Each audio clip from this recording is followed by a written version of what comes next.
Ageo 2, 1. En el mes séptimo, a los 21 días del mes, vino palabra de Jehová por medio del profeta Ageo diciendo: Habla ahora a Zorobabel, hijo de Salatiel, gobernador de Judá, y a Josué, hijo de Josadac, sumo sacerdote, y al resto del pueblo diciendo: ¿Quién ha quedado entre vosotros que haya visto esta casa en su gloria primera? ¿Y cómo la veis ahora? ¿No es ella como nada delante de vuestros ojos? Pues ahora, Zorobabel, esfuérzate, dice Jehová. Esfuérzate también, Josué, hijo de Josadac, sumo sacerdote, y cobrad ánimo, pueblo todo de la tierra, dice Jehová, y trabajad, porque yo estoy con vosotros, dice Jehová de los ejércitos. Según el pacto que hice con vosotros cuando salisteis de Egipto, así mi espíritu estará en medio de vosotros, no temáis. Porque así dice Jehová de los ejércitos: de aquí a poco yo haré temblar los cielos y la tierra, el mar y la tierra seca, y haré temblar a todas las naciones, y vendrá el deseado de todas las naciones, y llenaré de gloria esta casa, ha dicho Jehová de los ejércitos. Mía es la plata, mío es el oro, dice Jehová de los ejércitos. La gloria postrera de esta casa será mayor que la primera, ha dicho Jehová de los ejércitos. Y daré paz en este lugar, dice Jehová de los ejércitos. No sé si os acordáis de la semana pasada, de lo que habíamos hablado aquí, pero el profeta Ageo, en su primera profecía, había sido utilizado por Dios para despertar al pueblo, porque ellos estaban en un estado espiritual de sueño, de letargía. Ellos necesitaban cambiar el enfoque de su vida, necesitaban dejar la búsqueda por sus propias casas y de construir sus propias casas, y ahora necesitaban buscar el reino de Dios y su justicia. El despertador había sonado. Y en menos de un mes ellos se habían puesto manos a la obra en la reconstrucción del templo. Ahora, este nuevo mensaje del Señor por medio del profeta, entonces ya no es para despertarles, pues ya están trabajando. Ahora el mensaje de ánimo no es para que dejen lo suyo propio, porque ellos ya están buscando y mirando las cosas del Señor. Ahora el mensaje es para que ellos dejen de mirar lo que es material y miren a todo lo que es espiritual. Hoy el mensaje es para aquellos que ya están trabajando para el Señor, para aquellos que estaban dormidos, pero ahora están despiertos y con las manos en la obra.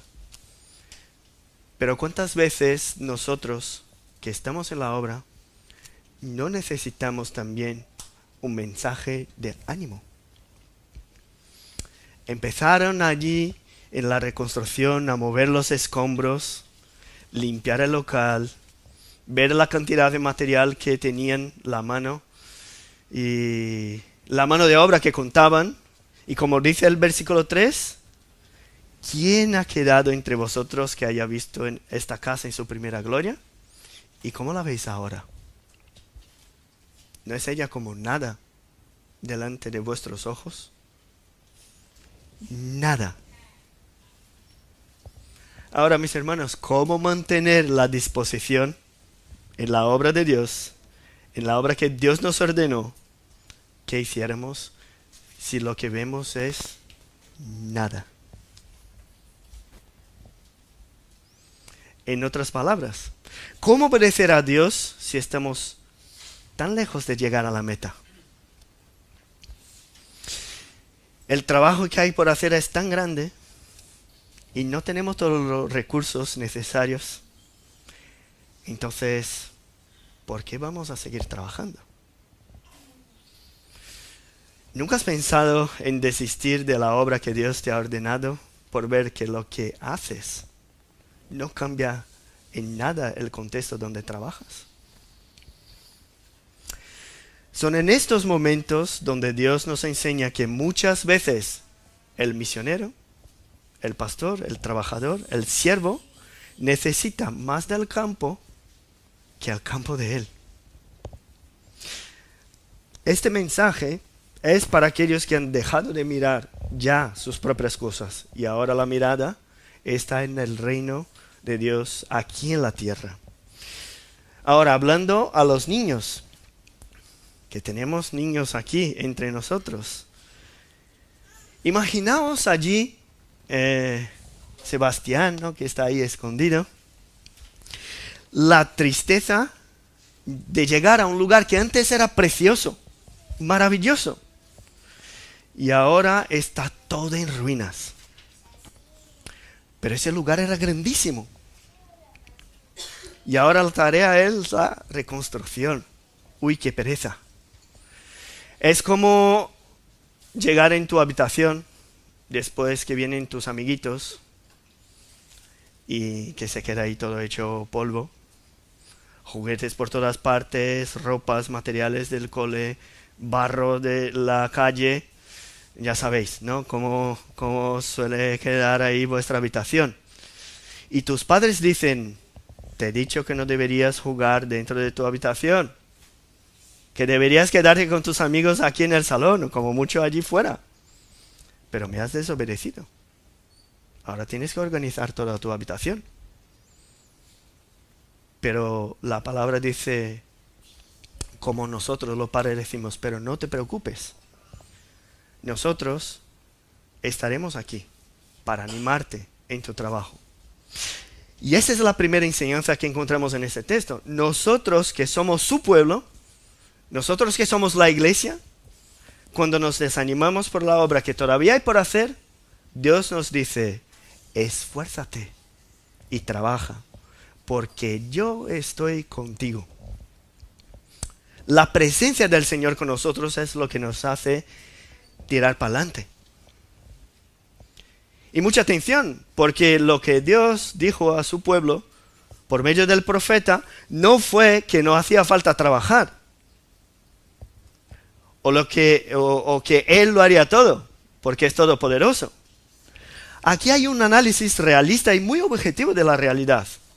Los pocos que estaban allí estaban mirando hacia todo lo que estaba allí, los escombros, y habían visto el templo de Salomón. Ellos no tenían lo suficiente para la reconstrucción. No tenían la misma cantidad de personas, de mano de obra. No tenían los mismos materiales. Y todas esas dificultades les impedían ver la razón por la que no era imposible seguir con la tarea. Dios envía su palabra de ánimo en el mes séptimo, justo en la fiesta de los tabernáculos otra vez, porque estamos estudiando el Evangelio de Juan y acabamos de pasar por la fiesta de los tabernáculos. La fiesta de los tabernáculos fue cuando Salomón inauguró y consagró el primer templo. O sea, un mensaje en un momento histórico importante. Y el propósito de esa fiesta, si nos acordamos bien, es para que ellos se acuerden del tiempo en el desierto. O sea, de cómo Dios les había guardado y sustentado por 40 años allí en el desierto. Y ahora delante de otra situación muy difícil, Dios les envía las mismas palabras que envió a Moisés cuando tuvo que animar a Josué y al pueblo. Las mismas palabras que envió a Josué, incluso cuando recibió el liderazgo del pueblo y tenía la tarea de conquistar la tierra prometida, la tierra llena de gigantes. ¿Cuáles eran las palabras? Esfuérzate. Esfuérzate. 3 veces. Seguramente también se acordaban de las palabras de David cuando dio la tarea a Salomón, su hijo, de construir el templo. ¿Cuáles fueron las palabras? Esfuérzate. Ánimo. En esa fiesta de los tabernáculos, ellos tenían la costumbre de leer el libro de Deuteronomio, donde describe el momento en que Moisés dijo 3 veces a Josué y al pueblo que fuesen fuertes. Y ahora en el último día de la fiesta de los tabernáculos, Dios envía a un profeta que les deja el mismo mensaje. Pero no dice que ellos deberían esforzarse y trabajar sin darles una razón. Dijo, porque yo estoy con vosotros, dijo el Señor de los ejércitos. Ahora, si el Señor está contigo, ¿qué es lo que te falta? ¿Necesitas recursos financieros para seguir avanzando en la obra de Dios? Mi hermano, si Dios es el dueño de toda la plata y todo el oro, no te preocupes, que la voluntad del Señor se cumplirá. La preocupación ahora no debe estar en lo que vemos, sino en lo que no vemos. El pueblo debería aprender que la presencia de Dios era lo más importante. Porque si tuviesen todos los materiales, toda la mano de obra para concluir esta obra, pero Dios no estuviese con ellos, ¿cuál sería la ventaja? Ahora ellos tienen que aprender, volver a aprender como Moisés pensaba, que él tuvo la oportunidad de subir y recibir la tierra prometida con la ayuda de los ángeles, pero sin Dios, él dijo que no quería. Él dijo, si tu presencia no subiera con nosotros, no nos permitas subir. Ellos ahora necesitaban aprender otra vez a buscar la presencia de Dios y no sus favores. Para nosotros, lo que quiere decir es que no debemos obedecer porque la situación es favorable para que obedezcamos. Obedecemos porque amamos a Dios y reconocemos su presencia en nuestra vida. Cuando la presencia de Dios es más importante que los resultados, mi disposición para seguir trabajando no cambia si aquellos a quienes predico quieren o no quieren obedecer a Dios. Yo sigo obedeciendo porque yo sé que el Señor está conmigo. Si estoy pasando por el valle de sombra de muerte, no temo mal alguno. ¿Por qué? Porque yo sé que Él está conmigo. Si nos acordamos del Edén, ¿cuál era la cosa más preciosa que había allí? No eran los árboles frutales. No era el trabajo sin sudor, aunque eso nos llama mucho la atención.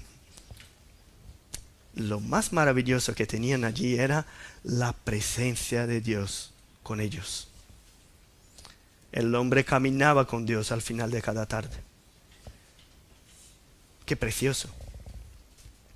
El pecado alejó a Dios del hombre. Pero el tabernáculo en el desierto y después el templo en Jerusalén era la señal de que Dios habita entre su pueblo. Y aunque este segundo templo, lo que ellos iban a construir, sería más pequeño, más feo, menos hermoso que el primero, él representaba la presencia de Dios con su pueblo. La adoración de su pueblo dependía de la reconstrucción del templo en aquel entonces. El testimonio de Dios entre las naciones era por medio de la ciudad santa y del templo. Israel tenía que comprender que ellos tenían un Dios diferente. Pues ese Dios no tenía simplemente un local para los sacrificios y los rituales, como la diosa Diana y muchos otros tenían allí. No, el templo representaba la presencia de Dios entre ellos. Así que el ánimo para el trabajo no venía simplemente en restaurar un ritual, sino que el significado era restaurar la relación de Dios con su pueblo. Y ese Dios, que no es como los demás dioses, está presente y habla. Él habla con su pueblo. Y esa es la segunda razón por la que ellos debían seguir trabajando, por creer en la palabra de ese Dios que habla. Y hay una historia que nos ayuda aquí a comprender un poco esa situación. No sé si os acordáis, la historia de Balac, el rey de Moab, que estaba allí en su reino y vio el pueblo de Israel acercarse en el desierto y tuvo miedo. Y llamó a un profeta llamado Balaam para profetizar y maldecir al pueblo. El profeta consultó al Señor y el Señor dijo que no debería maldecir al pueblo. Él dijo al rey, pero el rey insistió y el profeta se fue con los mensajeros allí en la presencia de Balac. Y hay algunos detalles de esa historia que nos ayudan a comprender la segunda razón para que el pueblo siguiese con la reconstrucción del templo. Balaam, el profeta, dijo a los siervos de Balac, del rey, aunque Balac me diese su casa llena de plata y oro, fijaos, plata y oro, como aparece en nuestro texto, no puedo traspasar la palabra de Jehová mi Dios para hacer cosa chica ni grande. Que aparece allí, en la historia de Balaam, una comparación entre lo que es material, la plata y el oro, y la palabra de Dios. Un poco más adelante en esa misma historia, con la insistencia del rey al que el profeta maldijese a Judá, Balaam le dijo, Dios no es hombre para que mienta, ni hijo de hombre para que se arrepienta. Él dijo y no hará. Habló y no lo ejecutará. O sea, el profeta no dejó de hablar lo que Dios le había dicho, aunque la recompensa, por decir lo contrario, fuera toda la plata y oro que quisiera. Y en esa historia de Balaam, así como en todas las escrituras, aprendemos que todo lo que Dios ha dicho se cumplirá. Todo. Si Dios les había ordenado que reconstruyese el templo, la disposición para la obra debería estar no en lo que se ve, sino en creer en sus promesas y obedecer su palabra. Simplemente. Dice el versículo 5 aquí de Ageo 2, según el pacto que hice con vosotros cuando salisteis de Egipto, así mi espíritu estará en medio de vosotros. No temáis. Ahora, ¿cuál era ese pacto que Dios había hecho con su pueblo cuando salieron de Egipto? La promesa a la que se refiere es probablemente la que hizo. Allí está registrada en Éxodo 33. Si queréis abrir la Biblia allí, Éxodo 33. Versículo 14 dice, y él dijo, mi presencia irá contigo y te daré descanso. Y Moisés respondió, si tu presencia no ha de ir conmigo, no nos saques de aquí. ¿Y en qué se conocerá aquí que he hallado gracia en tus ojos, yo y tu pueblo, sino en que tú andes con nosotros, y que yo y tu pueblo seamos apartados de todos los pueblos que están sobre la faz de la tierra? Jehová dijo a Moisés, también haré esto que has dicho, por cuanto has hallado gracia en mis ojos, y te he conocido por tu nombre. Es bonito ver que allí hay una promesa de Dios, que Él estaría con su pueblo. Aquí en la profecía de Ageo encontramos en el primer capítulo, versículo 13, dice, yo estoy con vosotros, dice Jehová. En el versículo 4 del capítulo 2, yo estoy con vosotros, dice Jehová de los ejércitos. También en el versículo 5, cuando recuerda el pacto, dice que su espíritu estará en medio de ellos. O sea, no es solamente decir que está, pero hay un detalle más en esa presencia de Dios aquí en el presente. Está aquí la garantía de su presencia siempre con su pueblo. ¿Por qué? porque Él lo prometió. Nuestra esperanza no está solamente en saber que Él está presente ahora. La disposición para seguir en la obra, está en la promesa que nos hizo. Y aparte de ese pacto que vemos ahí en Éxodo 33, en Éxodo 19 también hay una promesa, que a lo mejor aquí en Ageo 2 tiene también relación.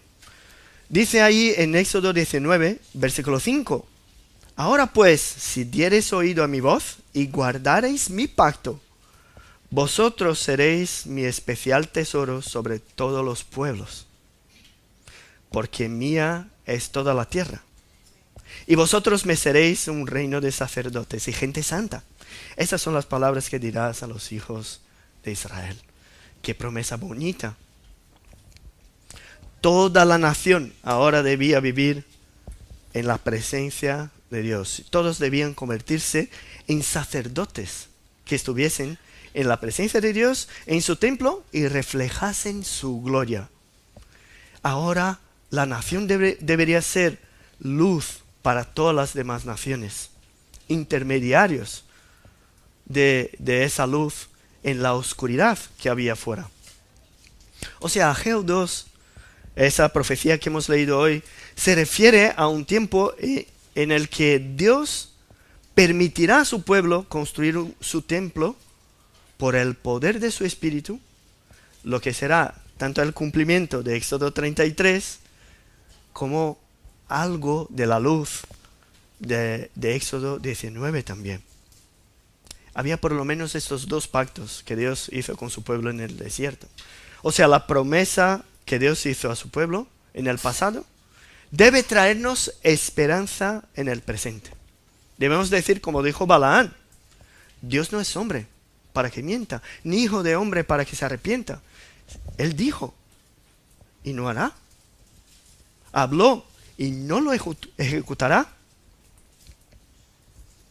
El pueblo de Dios, nosotros, somos aquellos que creen en las palabras de Dios. Hay un sorprendente paralelismo también entre aquí, Ageo 2, y en el Nuevo Testamento cuando Jesús habla con su pueblo. Dice, tened ánimo, soy yo, no temáis. Vemos que la promesa no es solamente para aquellos que salieron del exilio babilónico, ni mucho menos solo para el antiguo pacto, sino que también para nosotros hoy. Tened ánimo, soy yo, no temáis. La palabra de Dios sigue de pie, y confiados en su palabra, la obra debe seguir adelante. Esas dos cosas nos animan mucho, ¿verdad? No sé a vosotros, por lo menos a mí, me anima mucho. Saber de la presencia de Dios y saber que podemos confiar en su palabra es algo que nos trae mucho ánimo. Pero ¿sabe lo que pasa? Miramos los hechos reales, nuestro día a día, y nos resulta difícil conectar nuestras actividades de cada día con el hecho de que Dios está con nosotros.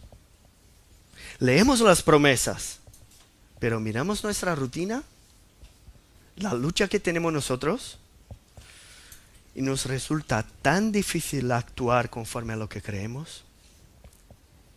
Las dificultades del día a día nos desaniman. Incluso el tiempo que ya hemos pasado de más prosperidad o de más paz, que están aquí en nuestra memoria, a veces parecen que nos desaniman todavía más cuando pasamos por tiempos difíciles. Es como el contraste que ellos tenían en recordarse de un templo precioso de Salomón y mirar a los escombros que estaban delante de ellos. A pesar de escuchar que Dios estaba con ellos, a pesar de conocer lo que Dios había prometido, ver ese mundo espiritual ni siempre es así de sencillo. Pero Dios tiene algo más para animar a su pueblo a seguir con la tarea aquí en la tierra. Mientras miraban los escombros, reconociendo la total incapacidad en reconstruir el templo, Dios les abre una ventana y les revela algo del futuro. Había una promesa futura, algo que ellos no podían ver. Por eso, además del ánimo que recibimos por la presencia y por su palabra, Dios nos dice lo que tenemos que hacer y nos anima a trabajar por las promesas futuras.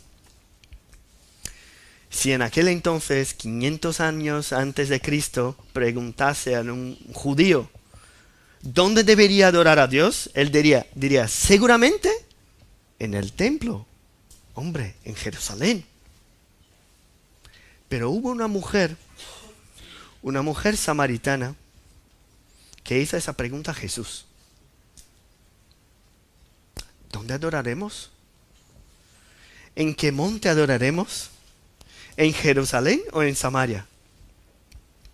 Jesús le dijo, mujer, créeme, que ahora viene cuando ni en este monte, ni en Jerusalén adoraréis al Padre.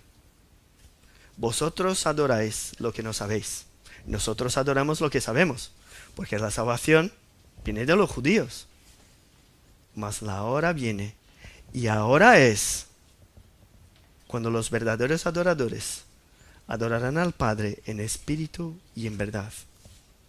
Porque también el Padre tales adoradores busca que le adoren.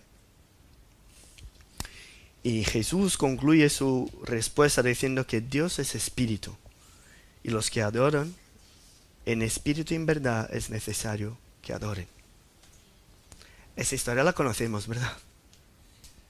Pero ¿qué tiene que ver esa historia con esa ventana que Dios abrió para darles ánimo en la obra?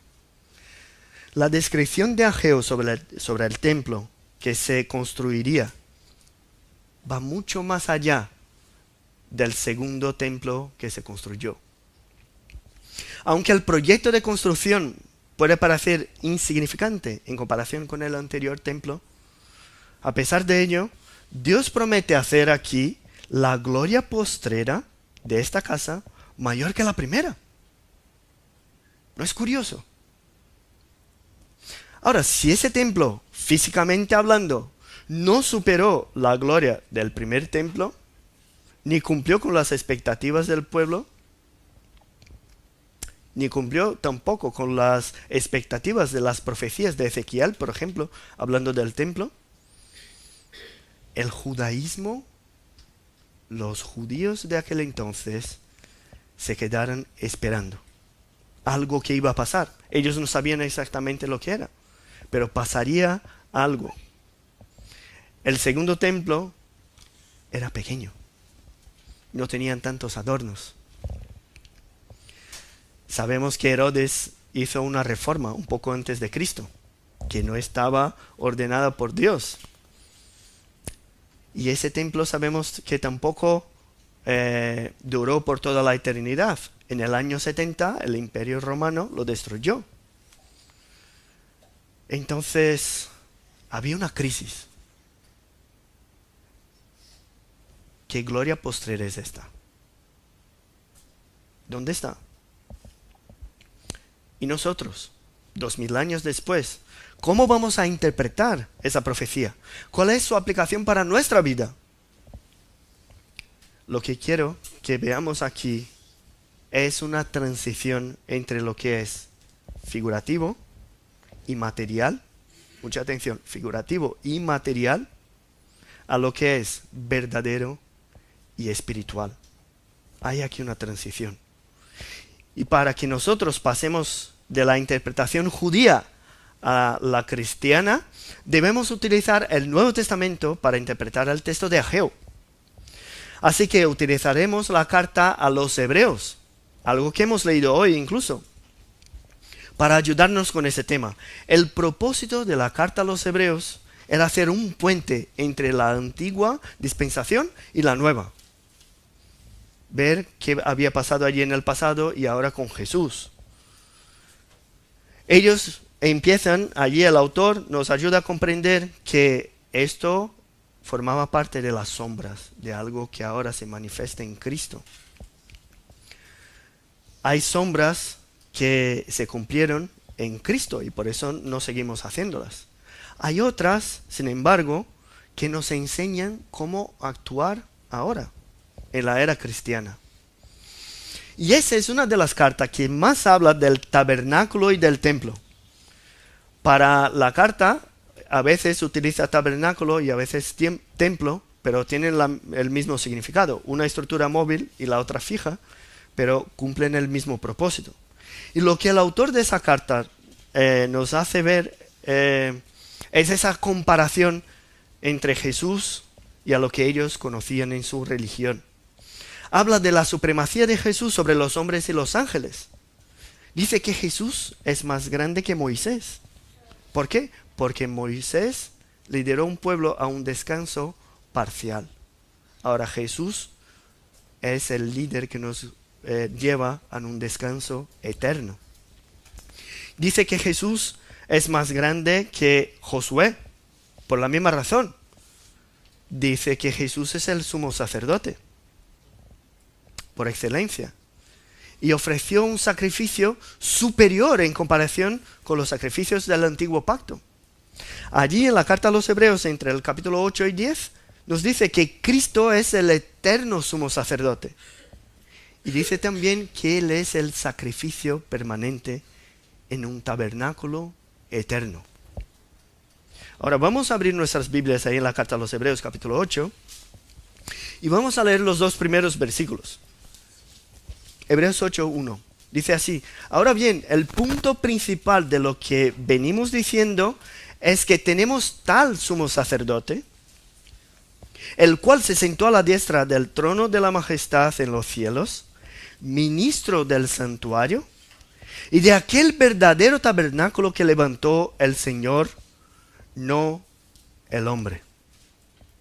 Estos dos versículos nos ayudan a comprender un poco lo que el profeta Ageo intentó enseñar a estos judíos 5 siglos antes de Cristo.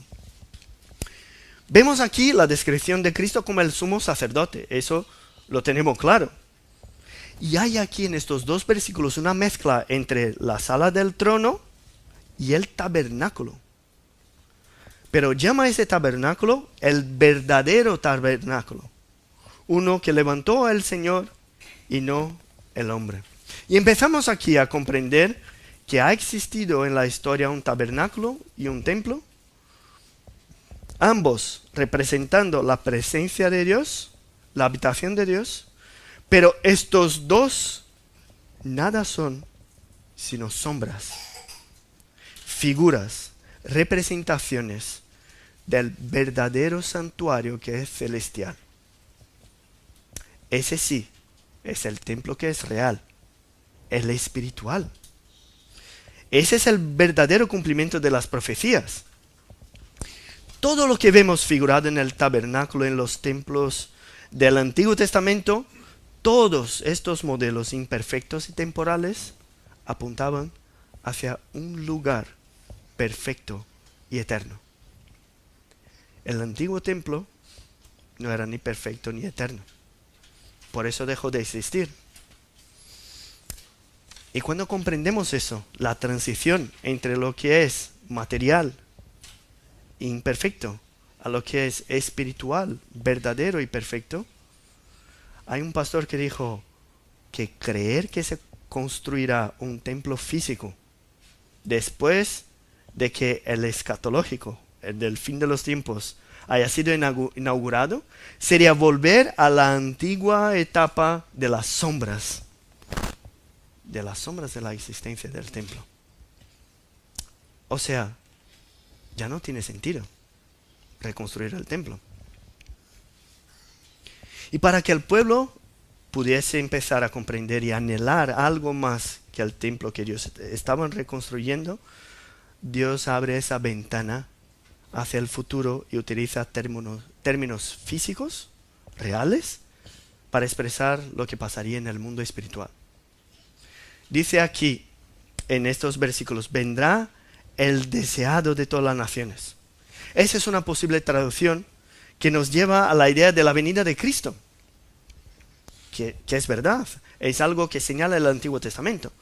Pero ese texto, para los que tenéis la Biblia de las Américas o la NVI, podéis ver allí que también se traduce como vendrán entonces los tesoros de todas las naciones. Y esa parece ser una traducción más adecuada al contexto, porque el versículo siguiente dice, mía es la plata y mío es el oro. Y ellos de hecho recibieron ayuda de otras naciones para la reconstrucción del templo. Pero la cuestión importante aquí no es esta. La cuestión, y espero que tengamos ahora mucha atención, la cuestión más importante es cómo explicar el contraste entre las afirmaciones de que Dios haría temblar las naciones, que vendrían los tesoros de esas naciones, que Dios es el dueño de toda la plata y el oro, ahora contrastando con los escombros que estaban allí, delante de sus ojos. Y claro, con el resultado de esa construcción. No sé si sabéis, el templo de Salomón tardó 7 años para construir.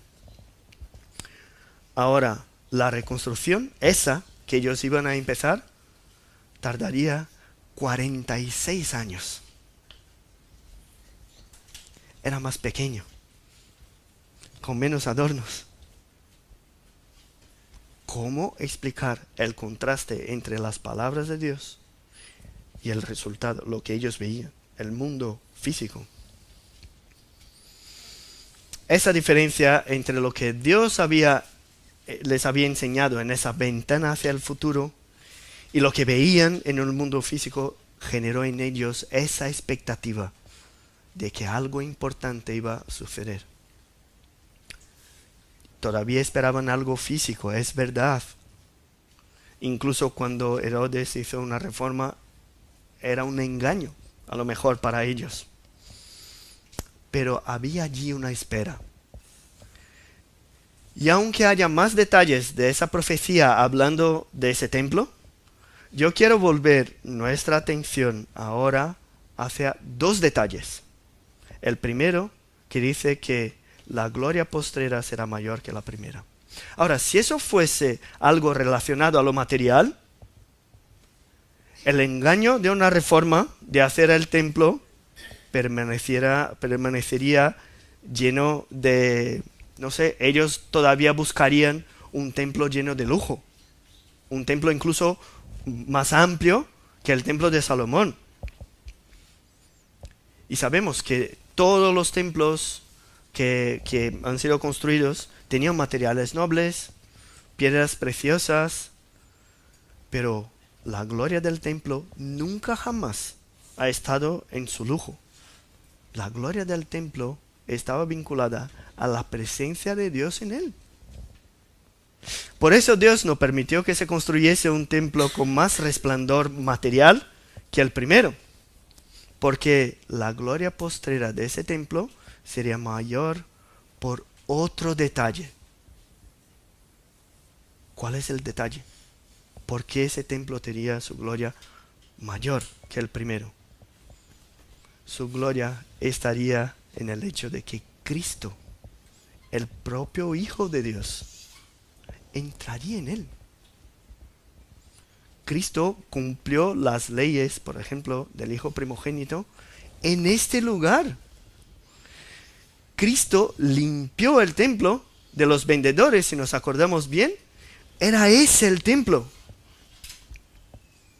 Cristo purificó el templo de los vendedores. Ahora, ¿qué templo?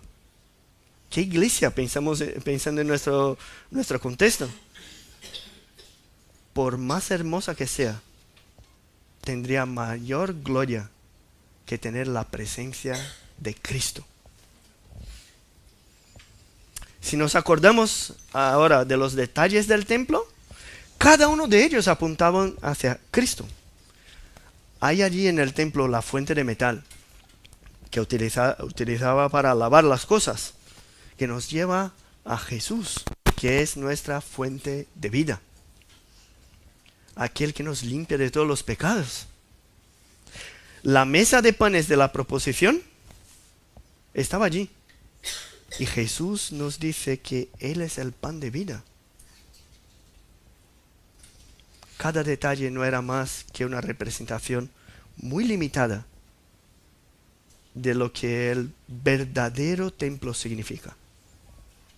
Jesús, al morir en la cruz, fue el sumo sacerdote y el Cordero perfecto a la vez. ¿Cuál sería la razón para que volvamos a construir un templo si Él se reveló cumpliendo cada uno de estos rituales? El velo incluso que estaba allí, que separaba el lugar santísimo, cuando Jesús murió en la cruz, el velo se rompió. ¿Por qué? Porque Jesús es el velo.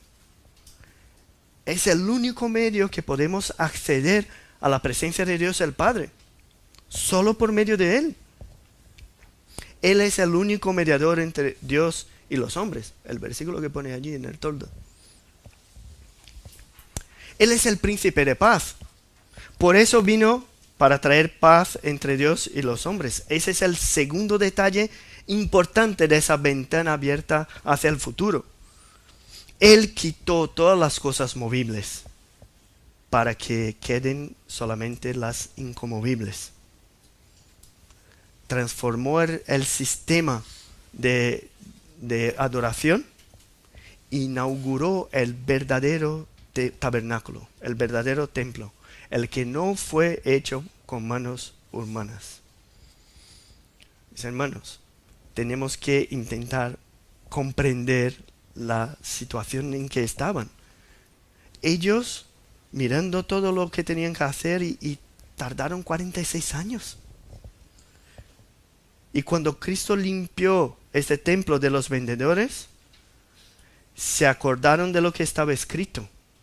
Está ahí en Juan 2. El celo de tu casa me consume. Y en esa situación, cuando Jesús limpió el templo, Él estaba allí y los fariseos, los judíos, le pidieron señales. Y Él dijo, destruid este templo y en 3 días lo levantaré. ¿Os acordáis, no? de ese pasaje. Ellos se burlaron de Cristo. Mas Él hablaba del templo de su cuerpo. Él hablaba del verdadero templo. No tenemos ahora una tarea de construir un templo porque sabemos que el templo representaba a Cristo. Pero sí tenemos la tarea de edificar su iglesia. Y para que cumplamos esa tarea, también somos animados por la presencia de Dios en nuestra vida. El príncipe de paz es también llamado Emmanuel, Dios con nosotros. Él prometió que estará con nosotros hasta el final. Somos capacitados por su presencia. Somos habilitados y habitados por el Espíritu Santo. Somos la iglesia. Formamos parte de ese cuerpo. Y Él también nos anima a que sigamos la obra por dejarnos su palabra. Nos fiamos de ella. Actuamos basados en ella, en sus promesas para cada uno de nosotros. Sabemos que habrá representantes de todos los pueblos, lenguas y naciones allí en el juicio final delante del Cordero. Y si está esa promesa aquí, pues esa promesa nos garantiza la victoria. Mi hermano, si ves en tu vida muchas cosas que cambiar, hay promesas para ti. Dice que el que empezó la buena obra la perfeccionará hasta el día de Jesucristo. Ahora nosotros podríamos preguntarnos, vale, Cristo está con nosotros, nos ha dejado su palabra, pero si vino y cumplió todo eso hace 2000 años, ¿hay para nosotros también promesas futuras? ¿Para que sigamos trabajando allí, sirviendo en este mundo? Sí, ¿cuáles? Exactamente las mismas. nosotros también tenemos una tarea. ¿Cuál es? Edificar su iglesia.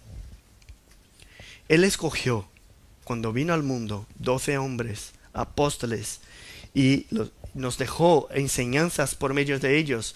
Ellos empezaron obras, empezaron iglesias, plantaron iglesias, dejaron liderazgos locales en las iglesias. ¿Para qué? Para enseñar a su pueblo que hay un verdadero templo. Y es ese el templo que adoramos. Ahora adoramos en espíritu y en verdad. ¿Sabéis por qué necesitamos de esas mismas promesas? Porque miramos nuestra vida y parece lo mismo que mirar a estos escombros. Miramos a nuestra iglesia y no siempre vemos la gloria de Cristo. O entonces pensamos que ya no hace falta ninguna obra, y ahí nos equivocamos todavía más por pensar que ahora, como la adoración es espiritual, entonces no hay que trabajar en una iglesia local y visible. El Espíritu Santo ha apartado líderes, ha ayudado al pueblo a reconocer el liderazgo espiritual. Los discípulos de Cristo, empezando por los apóstoles, en todos estos 2000 años, han salido de donde estaban y han organizado iglesias. ¿Por qué? Porque ahora es por medio de la iglesia que el mundo conoce a Cristo. No es el templo en Jerusalén. Ahora nosotros somos testigos vivos de que Cristo vino al mundo. Dios tiene un pueblo a quien hará juez. ¿Sabéis que porque Dios tiene un pueblo aquí, su juicio es ablandado? Porque estamos, es lo que dice la Biblia. Es lo que pasaba con el templo. Cuando no experimentamos bendiciones materiales o sufrimos por alguna razón en este mundo, ¿sabe qué pasa con nosotros? No somos afligidos, sino buscamos la paz. ¿Por qué? Porque sabemos que las riquezas que acumulamos son eternas. Ni la polilla ni el orín las corrompen. Por reconocer esas promesas, todas futuras, nuestro estilo de vida está libre del amor al dinero, por ejemplo, y nos alegramos con lo que tenemos. Porque, ¿qué podemos poseer de más valioso que la presencia de Dios con nosotros? La promesa futura que nos anima a seguir trabajando es que hoy mismo Cristo está presente en nuestra vida, pero un día le veremos cara a cara. Que estas palabras se traigan ánimo en esta mañana para seguir la tarea que Dios tiene para cada uno de nosotros. Vamos a orar. Dios y Padre, reconocemos en tu palabra las maravillas de tu gracia, de tu misericordia hacia tu pueblo.